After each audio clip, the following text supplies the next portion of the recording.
نبی پاک صلی اللہ علیہ وسلم کی چچی حضرت ام فضل بنت حارث ایک روز نبی پاک صلی اللہ تعالی علیہ وآلہ وسلم کے حضور حاضر ہوئی اور اس کے یا رسول اللہ صلی اللہ علیہ وآلہ وسلم، آج میں نے ایک پریشان خواب دیکھا۔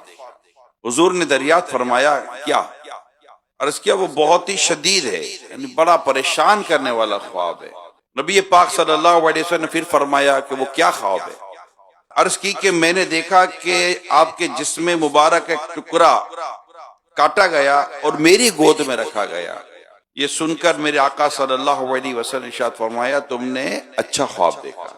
میرے جسم کا ٹکڑا جو کٹ کر اپنی گود میں دیکھا، یہ خواب کی تعبیر یہ ہے کہ میری بیٹی خاتون جنت بی بی فاطمہ رضی اللہ تعالی عنہا کے یہاں بیٹے کی ولادت ہوگی اور وہ بیٹا آپ کی گود میں دیا جائے گا۔